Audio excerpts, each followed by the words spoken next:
नमस्कार प्यारे बच्चों, भक्तोत्री स्टडी चैनल में एक बार फिर से आपका हार्दिक स्वागत है। मैं पृथ्वीराज रोचर। आज की हमारी जो क्लास है वह हिंदी व्याकरण से संबंधित होगी, जिसमें हमारा पहला टॉपिक पहले से क्लियर हो चुका है। इसमें मैंने आपको हिंदी भाषा एक दृष्टि से पढ़ाया था। अब हमारा हिंदी व्याकरण का दूसरा टॉपिक हम शुरू करने जा रहे हैं, जिसका नाम है वर्ण विचार। प्यारे बच्चों, जिस प्रकार से नाम है उसी प्रकार से इसके बारे में हमको चर्चा करनी पड़ेगी। वर्ण विचार सबसे महत्वपूर्ण चीज तो हमारे लिए ये है कि वर्ण क्या है। सबसे पहले हमको इस शब्द पे चर्चा करनी पड़ेगी कि वर्ण क्या है। तो वर्ण, अगर बात करें वर्ण की, तो वर्ण भाषा की लघुतम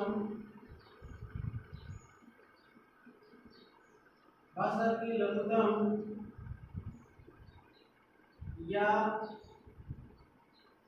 सबसे छोटी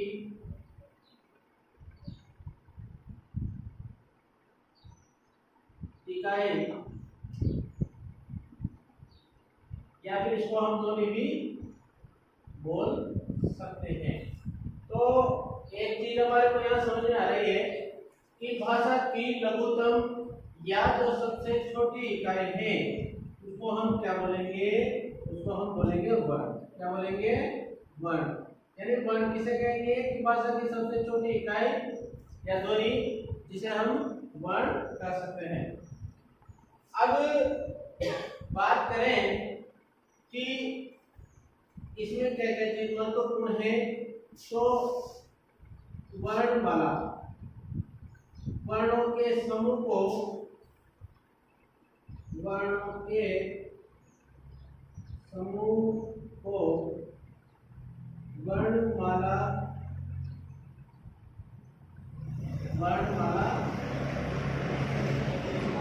कहा जाता है। वर्णों के समूह को क्या कहा जाता है? वर्णमाला कहा जाता है। अगर हम बात करें तो हिंदी भाषा में मूल वर्णों की संख्या 44 है। हिंदी भाषा में मूल वर्णों की संख्या कितनी है? 44 है। अगर हम बात करें तो हिंदी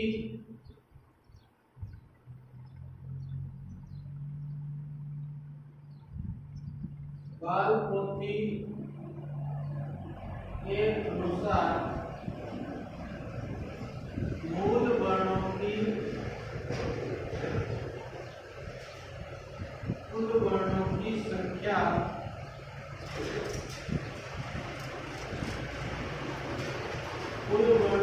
कितनी है?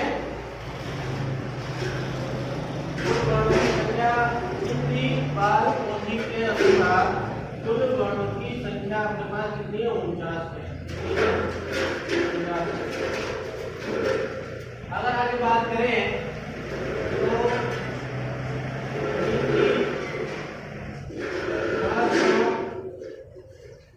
में कुल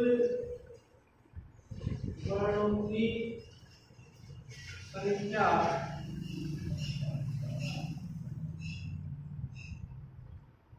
52 है। अगर हम बात करें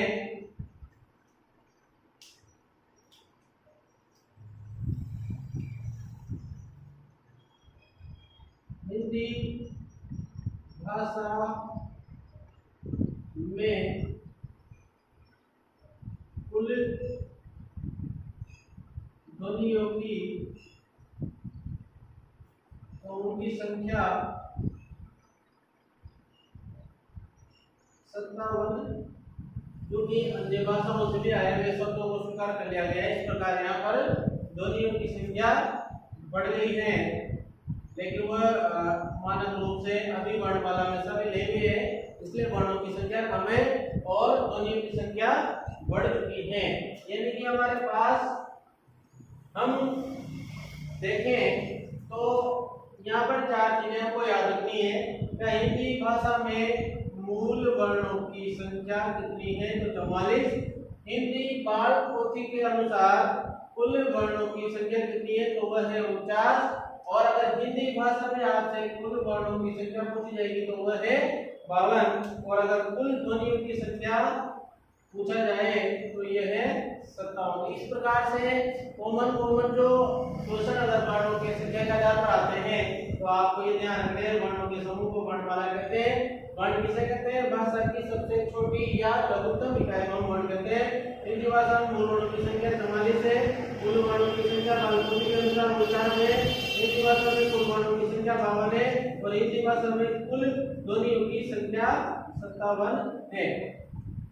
इस प्रकार से हम बात करें तो आगे चलने पर हमारे पास आते हैं वर्ण, हमारे पास आते हैं वर्णों के प्रकार। क्या आते हैं? वर्णों के प्रकार।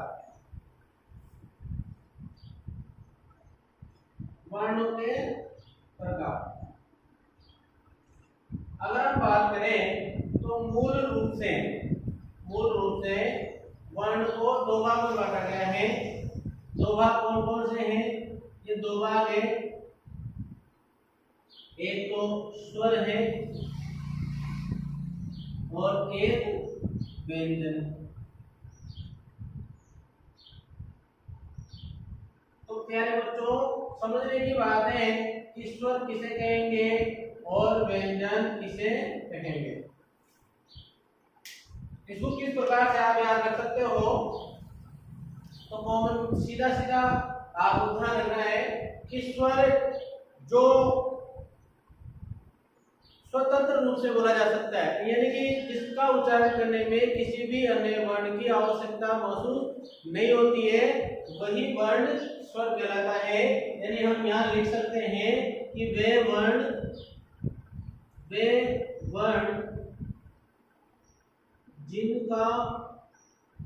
जिनको स्वतंत्र रूप से बोला जा सके या उच्चारित किया जा सके, स्वर कहलाते हैं। स्वर कहलाते हैं। क्या कहलाते हैं? स्वर कहलाते हैं। यानी कि वे वर्ण जिनको स्वतंत्र रूप से बोला जा सकता है वही क्या कहलाएंगे? स्वर। अब हम बात करें व्यंजन की, तो व्यंजन क्या है? तो देखो व्यंजन क्या है, व्यंजन की भी ऐसी कुछ परिभाषा है। तो व्यंजन भी एक प्रकार से वर्ण है। तो वे वर्ण जो स्वर की सहायता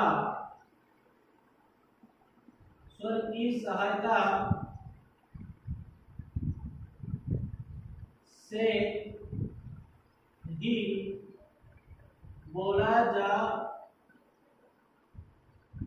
सके या बोले जा सके व्यंजन कहलाते हैं। तो यहाँ पर हमारे पास नॉर्मली दो चीजें आ चुकी हैं कि वर्णों के प्रकार कितने हैं। वर्णों के प्रकार हमारे पास दो हैं, एक तो स्वर, दूसरा व्यंजन। स्वर की परिभाषा की बात करें तो स्वर की परिभाषा यह है कि वे वर्ण जिनको स्वतंत्र रूप से उच्चारित किया जा सकता है वह स्वर कहलाते हैं। लेकिन व्यंजन की परिभाषा इसकी उल्टी है। अगर स्वर के बिना व्यंजन कुछ भी नहीं है, अर्थात जो वर्ण स्वर की सहायता से ही बोला जा सकता है उसे ही हम व्यंजन कहेंगे। अब बात करें हम स्वर की, इसकी बात करें स्वर। तो स्वर की बात करें तो हमारे पास स्वर देखो, स्वर स्वर किसे कहेंगे? जिन वर्णों का उच्चारण स्वतंत्रता पूर्वक किया जाता है, अर्थात जिनका उच्चारण बिना किसी वर्ण की सहायता के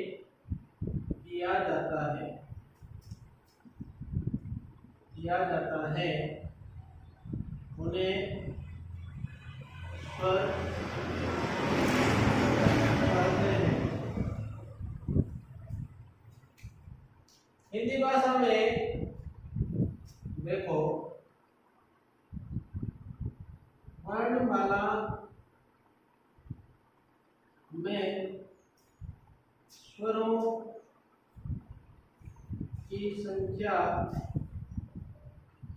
की संख्या 11 मानी गई है।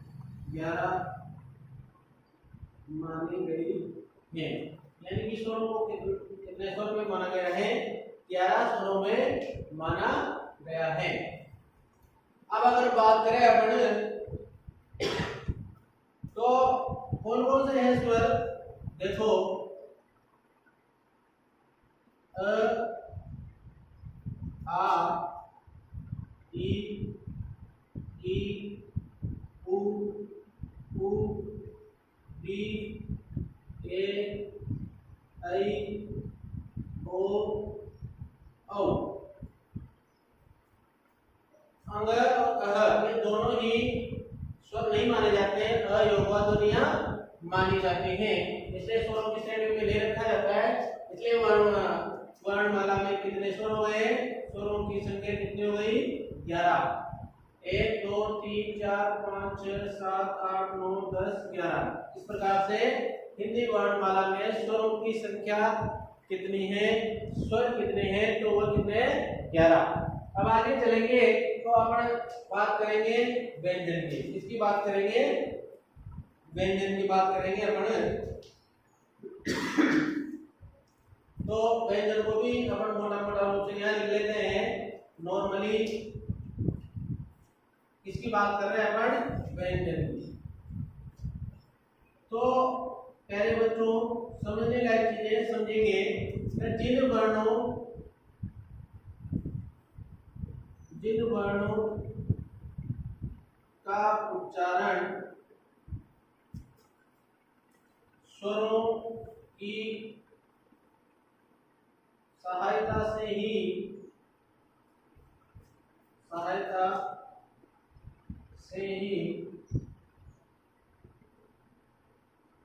किया जाता है,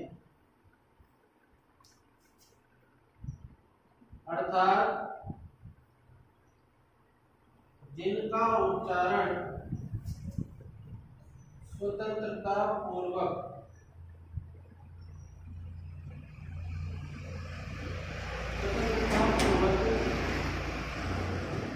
नहीं किया जा सकता,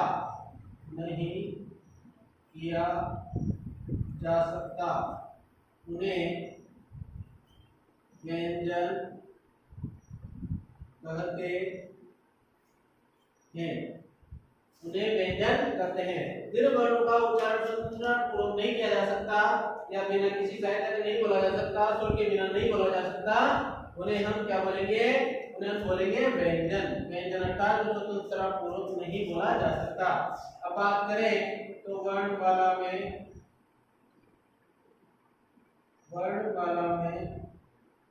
व्यंजन की संख्या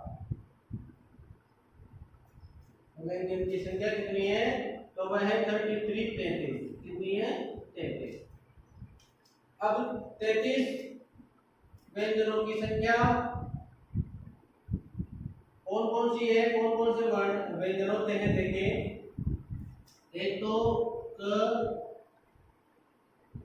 वर्ग वाले, या डायरेक्ट अपन लिखते हैं क ख ग घ ङ च छ ज झ ञ ट ठ ड ढ ण त थ द ध न प फ ब भ म। इस प्रकार से हमारे पास 25 वर्ण हो चुके हैं। इसके बाद में है य र ल य र ल व ह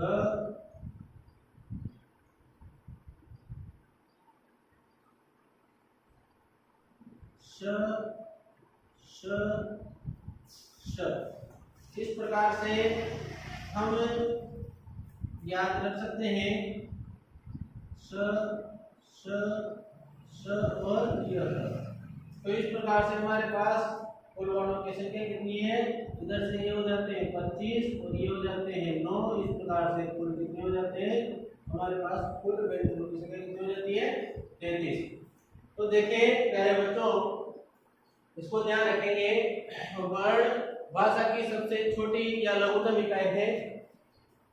वर्णों के समूह को हम वर्णमाला कहते हैं।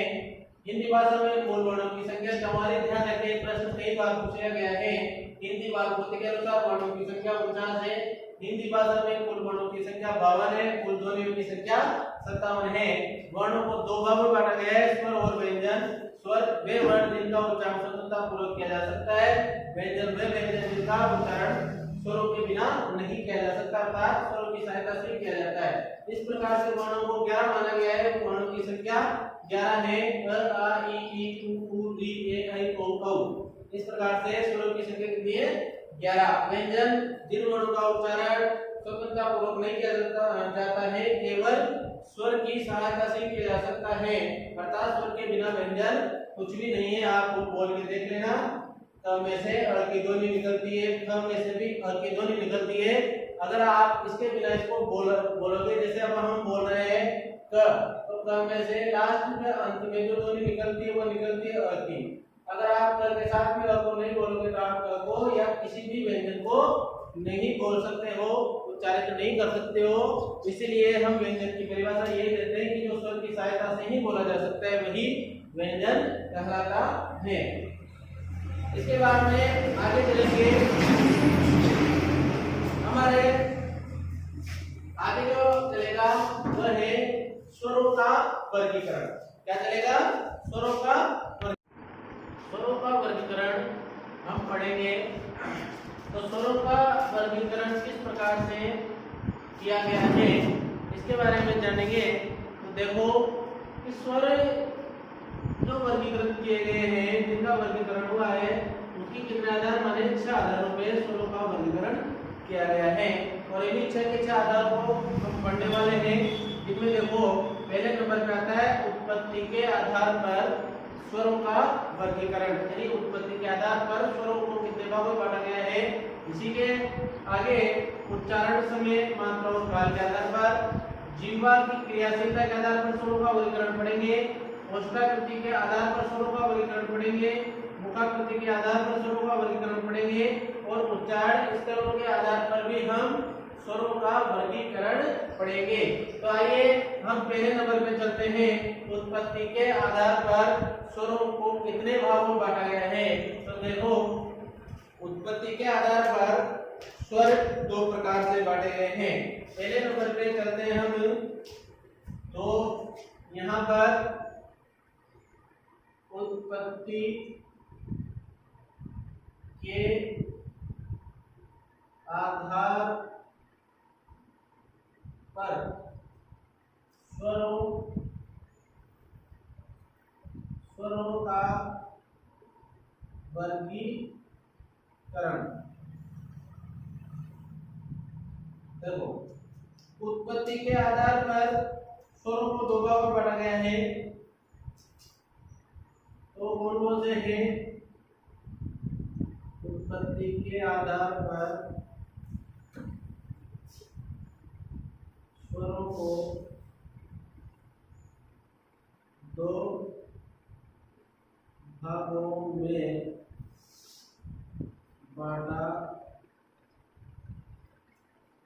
भागों में बांटा गया है। अब देखो स्वर कौन से हैं, यहाँ से चलते हैं। तो हमारे पास वो जो स्वर है वह है साहब, एक तो है मूल स्वर और दूसरा है दीर्घ स्वर। तो इस प्रकार से हम तो स्वरों का वर्गीकरण करेंगे। उत्पत्ति के आधार पर स्वरों को दो भागों में बांटा गया है। वो दो भाग है, मूल स्वर और संधि स्वर। ध्यान रखें, संधि स्वर ये इसी का पार्ट है, दीर्घ स्वर। तो आगे चलेंगे, मूल स्वर और दीर्घ संधि स्वर, इनको हम किस प्रकार से देखेंगे। देखो, तो मूल स्वर पढ़ेंगे तो इसकी परिभाषा रहेगी कि जिन स्वरों का विभाजन खंडन या विच्छेद नहीं किया जा सके वह है मूल स्वर। वह कौन से स्वर कहलाते हैं? मूल स्वर। अब देखो मूल स्वर कौन कौन से हैं। तो मूल स्वरों की संख्या 4 है। कितनी है? 4। मूल स्वर कितने हैं? 4 है। अब कौन कौन से देखो, एक तो अ, ई, उ, री। कितने हो गए मूल स्वर? 4 हो गए। मूल स्वरों को किसी भी तरह से आप तोड़ नहीं सकते, उनका विच्छेद नहीं कर सकते। यही उनकी प्रकृति होती है। इसके बाद में अगर आप बात करें आगे, तो संधि स्वर। संधि स्वर की परिभाषा रहेगी कि जिन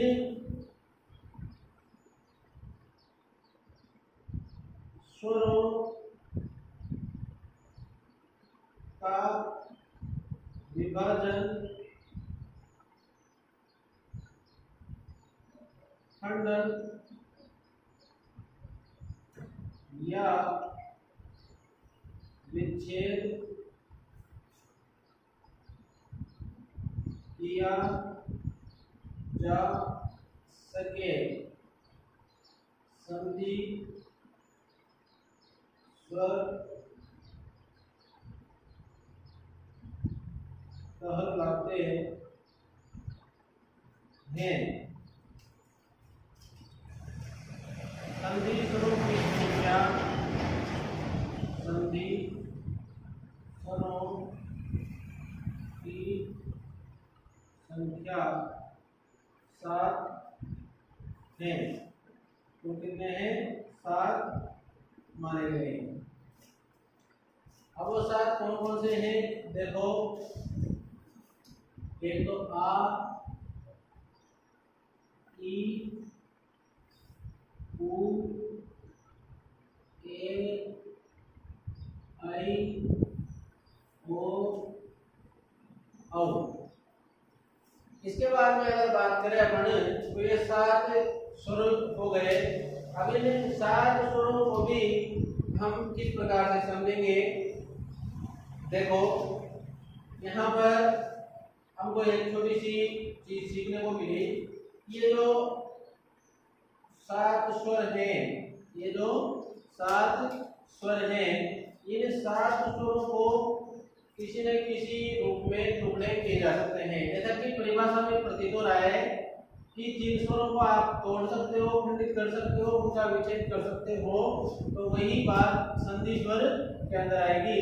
तो इस प्रकार से बात करें अपन तो यहाँ पर ये अ प्लस अ या ई प्लस ई, तो यहाँ पर इनको दोनों को अगर अपन जोड़ते हैं तो इनके योग से यहाँ पर बनता है अपने पास, और इनके योग से भी यहाँ पर बनता है अपने पास। एक तो बनेगा आ और एक बनेगा ई, और एक और है उ,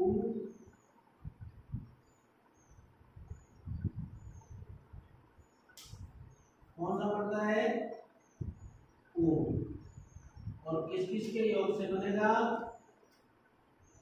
उ प्लस उ के योग से। तो यहाँ पर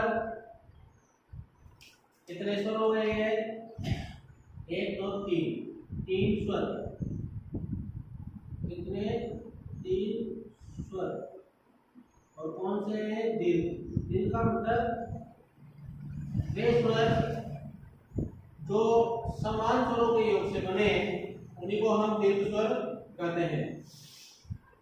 अब इसके बाद में हमारे पास एक और है, 2 और है।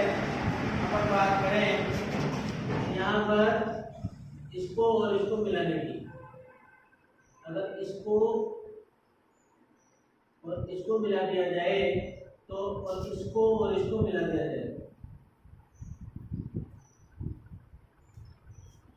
इसको और इसको मिला दिया जाए, तो यहाँ पर तो बनता है अपने पास आ प्लस ई से तो बनता है ए, क्या बनता है ए, और आ प्लस उ से बनता है ओ। अब इसके बाद अगर बात करें तो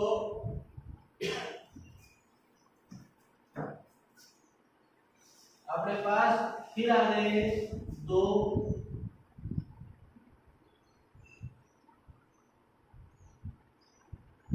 संधि स्वर बोल सकते हो इनको आप।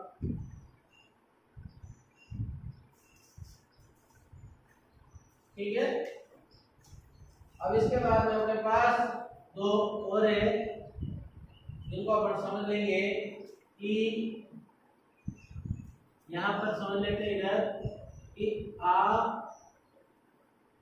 में अगर अपन ये मिला देते हैं तो आपके पास ये बन जाता है, और अगर इसमें ये मिला दिया आपने तो इसमें ये बन जाता है। तो इस प्रकार से यहाँ पर भी कितने हो गए 2, तो ये 2 प्लस 2 बराबर 4, कितने हो गए 4। इस प्रकार से अपने पास 4 स्वर हो जाते हैं जिनको अपन संधि स्वर भी बोल सकते हैं, और संयुक्त का मतलब जो 2 स्वरों से मिलकर बने हैं संयुक्त स्वर। तो यहाँ पर अपन इनको लिखते हैं संयुक्त स्वर। तो कितने हो गए साहब 3 और 4, ये हो गए 7। अब इनकी परिभाषा दीर्घ स्वर, इसको ये बोलेंगे कि जो 2 समान स्वरों से बनता है वह तो है दीर्घ स्वर, और जो 2 असमान स्वरों से मिलकर बनता है वह है संयुक्त स्वर। तो इस प्रकार से संधि स्वर के भी 2 पार्ट है, एक तो दीर्घ स्वर और संयुक्त स्वर। अब यहाँ पर एक चीज ध्यान रखने लायक है आपके लिए कि ये जो दो स्वर हैं ऐ और औ, ये सबसे अंत में जोड़े गए हैं। तो यहाँ पर अपने एक ध्यान रखेंगे कि सबसे अंत में जोड़े गए स्वर ऐ और औ, ये ध्यान रखना है आपको, ठीक है। सबसे अंत में जोड़े गए स्वर कौन कौन से? ऐ और औ। इसके बाद में सेकंड नंबर पे अपन बात करेंगे उच्चारण, समय और काल के आधार पर स्वरों को कितने भागों में बांटा गया है। तो इनके आधार पर भी स्वरों को दो भागों में बांटा गया है। आगे चले, यहाँ पर सेकंड नंबर का हमारा जो है उसकी बात करें, यहाँ पर उच्चारण समय, उच्चारण समय, काल व मात्रा के आधार पर स्वरों का वर्गीकरण। उच्चारण समय, काल, मात्रा के आधार पर स्वरों का वर्गीकरण। तो इस प्रकार से भी स्वरों को दो भागों में बांटा गया है। देखो, स्वर उच्चारण समय के आधार पर भी दो भागों में। अब यहाँ पर एक तो ह्रस्व स्वर,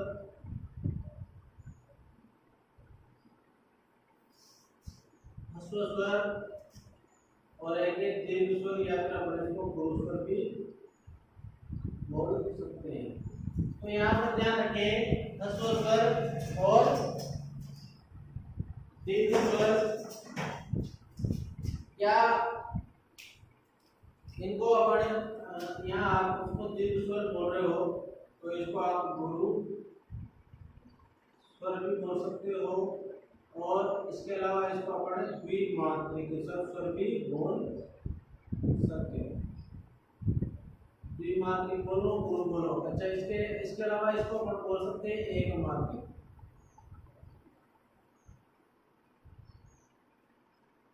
एक मात्रिक स्वर, इस प्रकार से हम इनका नाम दे सकते हैं। और इसके अलावा इसको अपन एक नाम और दे सकते हैं, लघु स्वर। तो यहाँ पर एक चीज देखने लायक है आपके लिए कि स्वरों का वर्गीकरण जो मैंने किया वो दो भागों से किया, एक तो ह्रस्व स्वर और एक दीर्घ स्वर। ह्रस्व स्वर और दीर्घ स्वर, इनके नाम है। ह्रस्व स्वर को हम लघु स्वर भी कह सकते हैं, एक मात्रिक स्वर भी कह सकते हैं, दीर्घ स्वर को हम गुरु स्वर भी कह सकते हैं, और द्विमात्रिक स्वर भी कह सकते हैं। अब साहब आपको इनकी परिभाषा किस प्रकार से याद करनी है। देखो, नॉर्मली अपन बात करें तो यहाँ पर कि जैसा कि नाम से लघु स्वर का मतलब छोटा होता है, ह्रस्व स्वर का मतलब भी छोटा होता है, एक मात्रा का मतलब जिसको बोलने में एक मात्रा का समय लगता है। तो हम यहाँ पर इसकी परिभाषा क्या निश्चित करेंगे कि जिन स्वरों का उच्चारण करने में एक मात्रा का समय लगता है, उन्हें अस्वर, लघु या एक मात्रिक, तीनों में से कोई सा भी नाम आप बोल सकते हो। स्वर करते हैं, जिन स्वरों का उच्चारण करने में एक मात्रा का ही समय लगे उनको हम बोलते हैं ह्रस्व, एक मात्रिक या लघु स्वर। अब लघु स्वरों की संख्या कितनी है साहब? तो लघु स्वरों की संख्या 4 है। और वो कौन कौन से हैं? वो वही है जो अभी पढ़े लिखे मूल स्वरों की, जैसे अब तो अ, ई, उ और ये। इस प्रकार से ये 4 स्वर लघु हो गए। अब अपन बात करें आगे, तो हमारे पास आता है अगला दीर्घ स्वर। दीर्घ स्वर की परिभाषा वही कॉमन परिभाषा है, जिन स्वरों का उच्चारण करने में एक मात्रा का समय लगता है, उन्हें दीर्घ, गुरु या द्विमात्रिक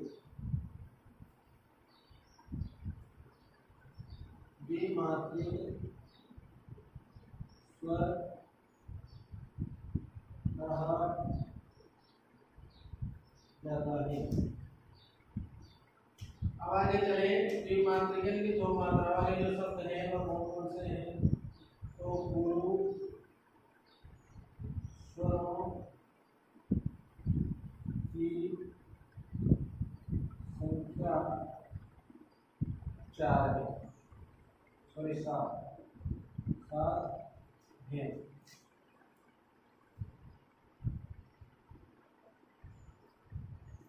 तो कौन कौन से हैं देख लो। वह साहब आपके आ, ई, उ, ए, ऐ, ओ, औ। इस प्रकार से ये 7 द्विमात्रिक स्वर कहलाते हैं। अब इसके बाद बात करें अपन, तो छोटा सा इसमें हालांकि संतुलन का मैटर है, इसमें तीसरा टाइप भी आता है। हालांकि स्वर के अंदर जो इंद्रिय नहीं पढ़ा जाता, ह्रस्व स्वर, दीर्घ स्वर, एक स्वर और होता है जिसको अपन बोलते हैं प्लुत स्वर।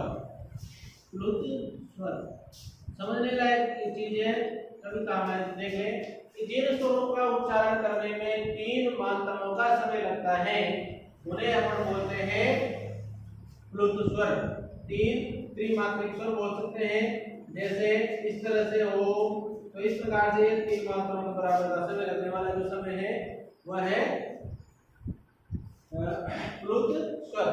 अब बात करें तीसरे नंबर पे, तो तीसरे नंबर पे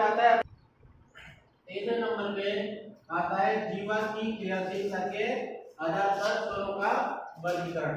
तो इसके आधार पर अपन स्वरों का वर्गीकरण करेंगे। तो इसके आधार पर देखो, ये स्वर और जैसे एक चीज है समझेंगे कि एक तो जीवा के भाग है, तो जीवा के 3 भाग है। एक तो है अग्रभाग, दूसरा है मध्य भाग और तीसरा है पश्चिम भाग।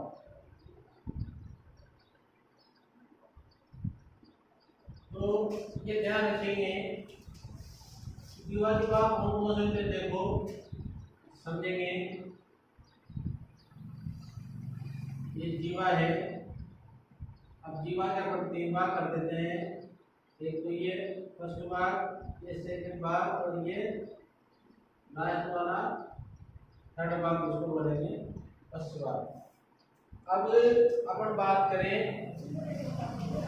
तो यहाँ पर जो वर्ण बोले जाते हैं ई, ए, आई, 4 वर्ण अनुभाग थे। इसके अलावा एकमात्र वर्ण मध्य भाग से। इसके अलावा उ, अ, उ,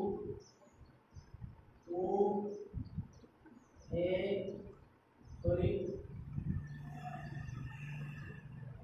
बी, ओ,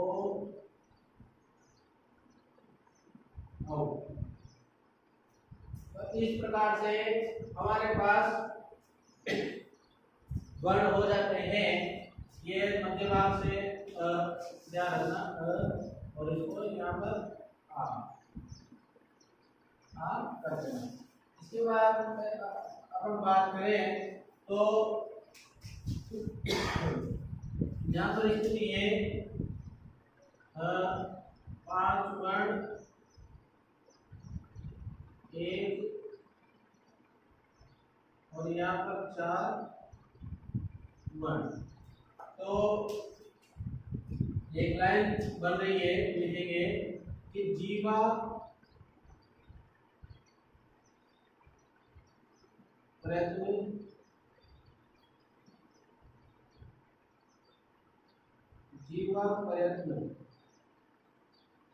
के आधार पर स्वरों की संख्या 10 है। कितनी 10? 5, 6 और 4 10। इस प्रकार से जीवा प्रयत्न के आधार पर जीवा स्वरों को 3 भाग में बांटा, अग्रभाग, मध्य भाग और पश्च भाग। कौन कौन से? ई, ए, ऐ। मध्य भाग में अ, आ, उ, ओ, 5 वर्ण इसके अंदर। ऋषि को इसमें वर्ण नहीं माना गया है, ऋ को इसमें जगह नहीं दी गई है, शामिल नहीं किया गया, इसलिए उसको इसमें नहीं किया जाता है। जीवा प्रयत्न के आधार पर केवल स्वरों की संख्या कितनी मानी गई है? 10 ही मानी गई है। अब अगर परिभाषा के तौर पर देखें अपन तो पहले नंबर पे अपने पास आ जाता है अग्रभाग,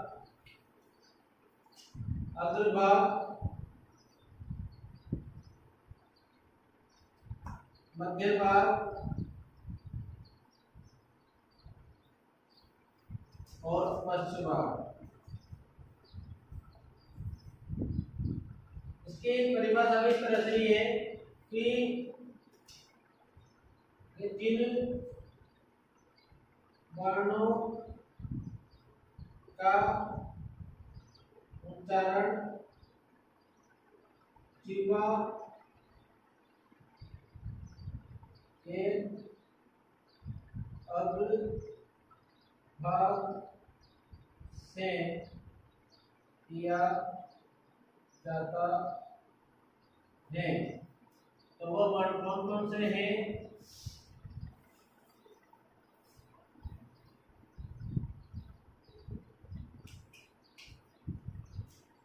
वह है अग्रभाग स्वरों की संख्या 4 है। अग्रभाग स्वरों की संख्या कितनी है? 4 है। कौन कौन से हैं? ई, ए, ऐ। कौन कौन से हैं अपने पास? ई, ए, ऐ। इसके बाद मध्य भाग की बात करें तो मध्य भाग में जिन वर्णों का उच्चारण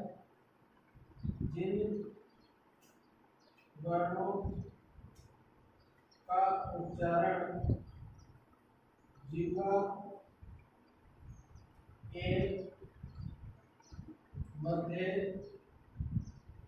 भाग से किया जाता है। मध्य भाग से किया जाता है वह वर्ण कितने हैं? तो मध्य भाग स्वर एक है। कौन सा है? मध्य भाग स्वर अपने पास एकमात्र है वर।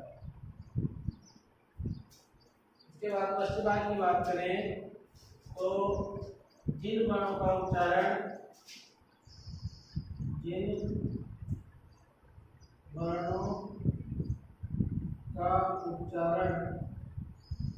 जीवा के पश्चिम भाग से किया जाता है।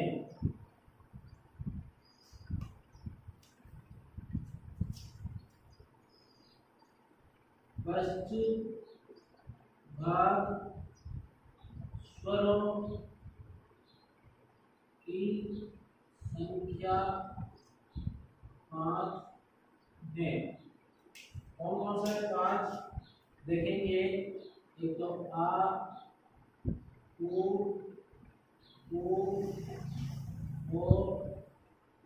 ओ। इस प्रकार से अपना तीसरा टाइप पूरा हुआ। इसके बाद अपना चौथा टाइप करता है उष्टाकृति के आधार पर स्वरों का वर्गीकरण इस प्रकार से किया गया है। एक बार इसको आप देख लेते हैं। द्विभाग क्रियाशीलता के आधार पर स्वरों का वर्गीकरण 3 भागों में किया गया। अग्रभाग, मध्य भाग, पश्च भाग।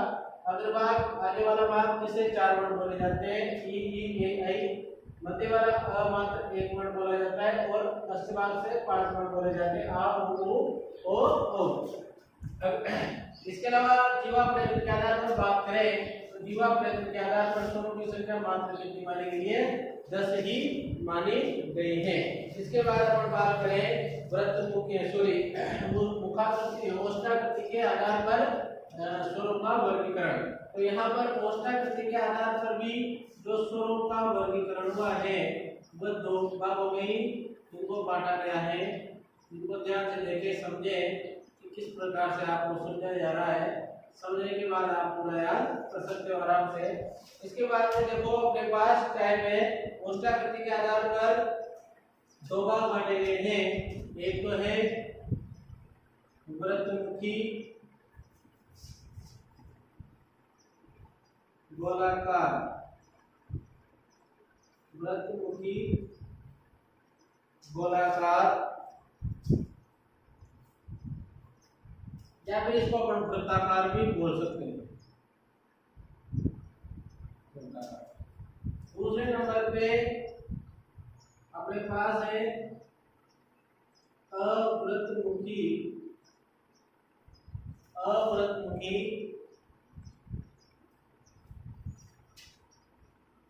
अगोलाकार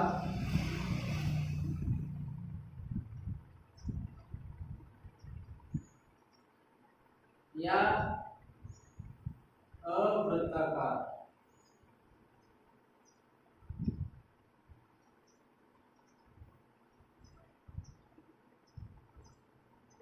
इस प्रकार से इनकी टाइप बताई गई है।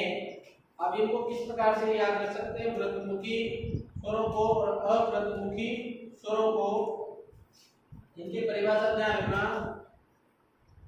जिन स्वरों का उच्चारण करते समय होठ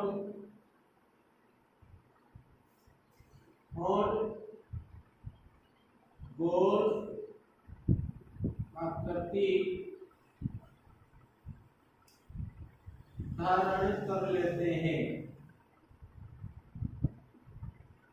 धारण कर लेते हैं, उन्हें वृत्तमुखी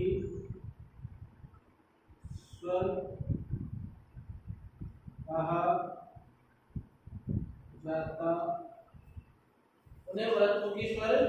जाता है। वो वृत्तमुखी स्वर कौन कौन से देखो? एक तो उ, ओ। जैसा कि बोलने से अपन को मालूम पड़ रहा है कि वृत्तमुखी स्वर कौन से हैं। तो वृत्तमुखी स्वर बोलने से ओ, उ, ओ। वृत्तमुखी स्वरों की संख्या, वृत्तमुखी स्वरों की संख्या 4 है। कितनी है? 4। इसके बाद में बात करें अपन अवृत्तमुखी, तो यहाँ पर अवृत्तमुखी देखो जिन स्वरों का उच्चारण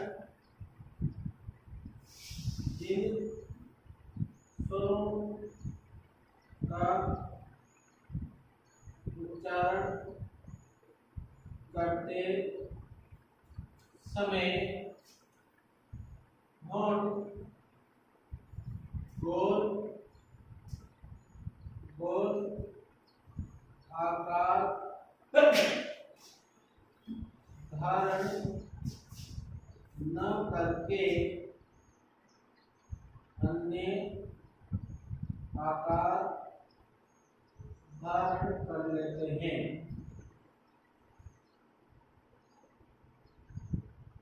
उन्हें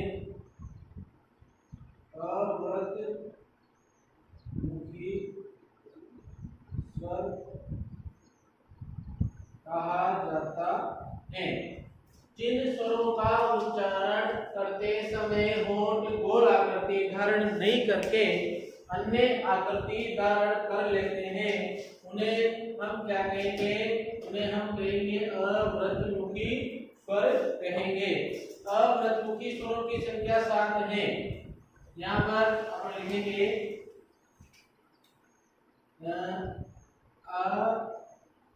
आ, ई, ए, ऐ, ली।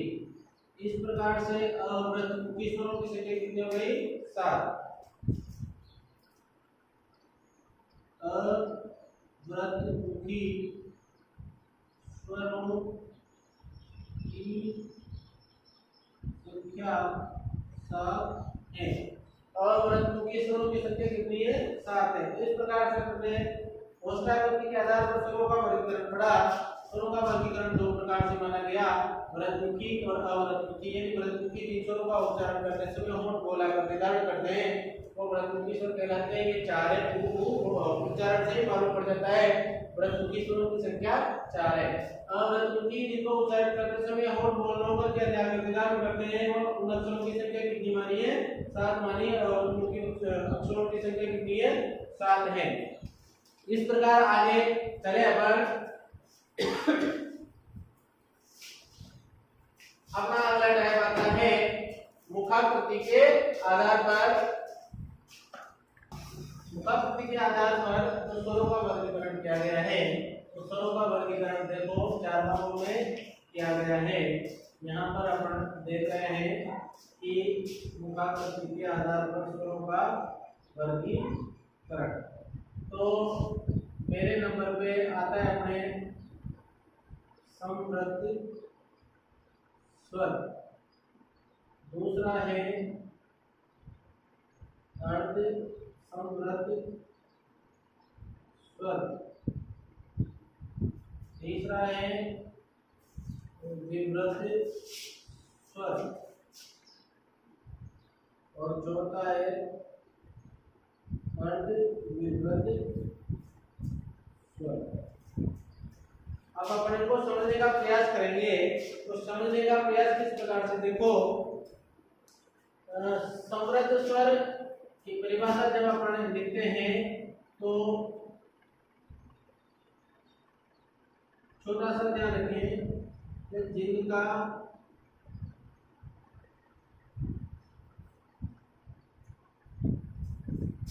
उच्चारण करने में मुख बहुत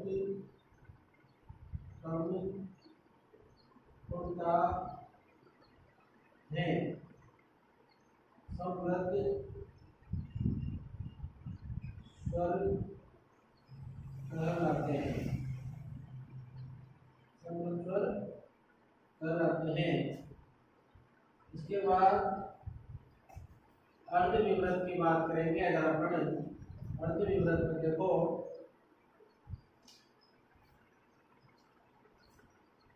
जिन का उच्चारण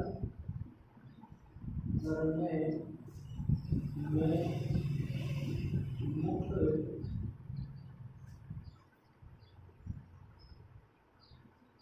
समृद्ध की तुलना में थोड़ा अधिक उल्टा अर्ध समृद्ध स्वर कहलाते हैं। इस प्रकार से अगर हम बात करें विवृत की, तो जिनका उच्चारण करने में मुख पूरा खुलता है ने विवृत स्वर कहा जाता है।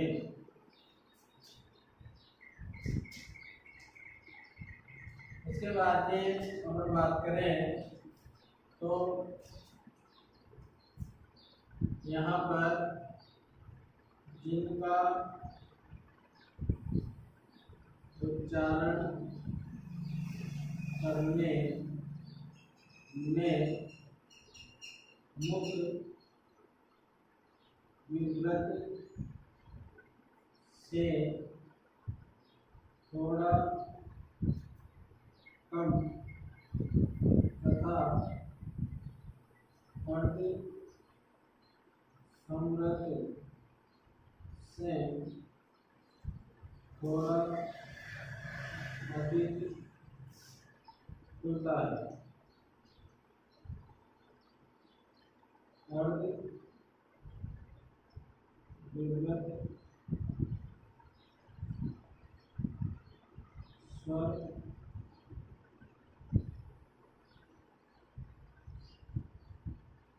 कहलाते हैं। इस प्रकार से ये 4 प्रकार हमारे पास कंप्लीट है। इन 4 प्रकारों में हम ये देखेंगे कि कौन कौन से वर्णों को हम अर्ध समृद्ध कहते हैं, किन किन वर्णों को हम अर्ध विवृत कहते हैं। तो हमारे पास जो वर्ण है उसकी हम बात करेंगे। तो ये जो वर्ण है यहाँ पर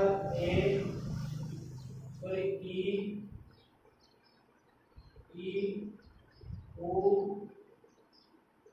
और ओ, कितनी संख्या हो गई अपने पास इनकी? ये चारों ऐसा समृद्ध स्वरों की संख्या है 4। इसके बाद में हमारे पास समृद्ध स्वर अर्ध समृद्ध की बात करेंगे तो अपने पास है ए ओ, कितने ए ओ, कितने हो गए? ये हो गए अपने पास 2। इसके बाद में अगर हम बात करें विवृत की, तो अपने पास विवृत एकमात्र स्वर है। विवृत एकमात्र ये स्वर हो जाएगा एकमात्र, एक ही स्वर ये माना जाता है। इसके बाद में अगर अपन बात करें अर्ध विवृत की, तो 2 स्वर ये भी है आई और औ। इस प्रकार से ये 2 स्वर ये भी माने गए हैं। अब अगर अपन बात करें आगे, कितने हो गए? 4, 2, 7 और 9, कुल कितने हो गए? कुल 9 स्वर इसके आधार पर माने गए हैं। अब इसको समझेंगे थोड़ा सा। समृद्ध स्वर जिसका उच्चारण करने में मुख बहुत कम खुलता है, यानी 25% बोल सकते हो उसको आप, जिनका उच्चारण करने में मुख बहुत कम खुलता है। इन वर्णों की संख्या 4 है, ई, ऊ, ऊ और कितने हैं? 4। अर्ध समृद्ध जिसका उच्चारण करने में मुख समृद्ध से थोड़ा अधिक खुलता है, यानी 50% खुलता है, इसको बोलेंगे अपन ए ओ, यानी स्वरों की संख्या 2। जिनका उच्चारण करने में मुख पूरा खुल जाता है, यानी 100% खुल जाता है, तो वो कौन सा है? आ, यानी कि पूरा मुख खुल जाता है, बोलने से मालूम पड़ जाता है।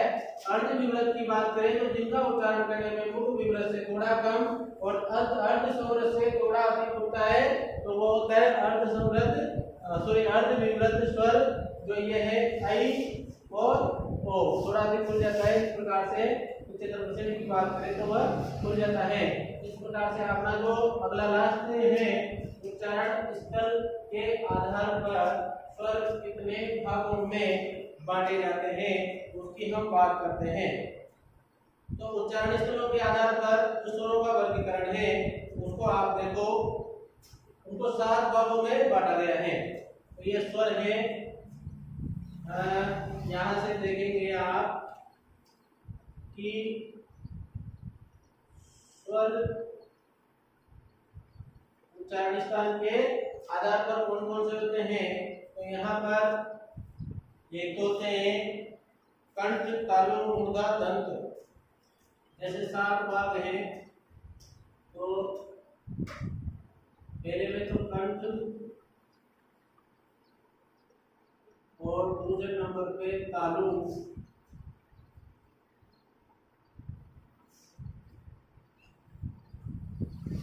मूर्धा, इसके बाद में ओष्ठ,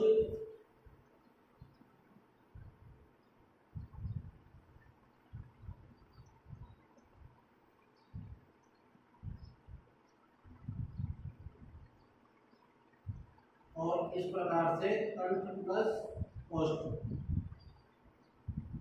तो ये 7 उच्चारण स्थलों से हमने बोले जाते हैं। इनको बोलते हैं कंठेश्वर, तालवेश्वर, मूर्धन्येश्वर, ओष्ठेश्वर, दंतेश्वर, कंठ, तालवेश्वर और कंठोष्ठ स्वर। इस प्रकार से हम बात करते हैं। तो देखो कौन कौन से होते हैं। यहाँ पर होते हैं अ और आ, जो कंठ से बोले जाने वाले हैं। स्वर आ, इधर तालु से बोले जाने वाले हैं ई, और इसके बाद में तीसरी को बोला जाता है मूर्धा से दंतेश्वर। इस प्रकार ओष्ठ को बोला जाता है उ,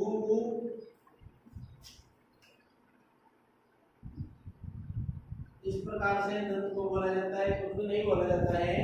और कंठ तालु से बोले जाते हैं ए, आई, और कंठोष्ठ से बोले जाते हैं ओ, औ। तो प्यारे बच्चों, इस प्रकार से हमारे जो स्वर हैं, उन स्वरों का वर्गीकरण हम देख रहे हैं कि ये कौन से स्वर है। ये कंठ है, ये तालव्य, ये कंठेश्वर है, ये तालव्य, ये मूर्धन्य, ये ओष्ठ, ये दंते, ये कंठ तालव्य और ये कंठोष्ठ। इस प्रकार से हमारे पास जो स्वरों का जो वर्गीकरण है वो हमने कर लिया। अब स्वरों के वर्गीकरण में महत्वपूर्ण चीज लास्ट में ये देखो आप, 2 उच्चारण स्थान के आधार पर 2 स्वर और माने जाते हैं। एक तो अनुनासिक, कौन सा है अनुनासिक, अनुनासिक स्वर, और दूसरे नंबर पे आता है निर्नुनासिक स्वर, निर्नुनासिक स्वर। अनुनासिक स्वर किसे कहेंगे, जिन स्वरों का उच्चारण करने में, उच्चारण में ध्वनि मुख के साथ नाक से बाहर निकलती है, मुख के साथ नाक से बाहर निकलती है।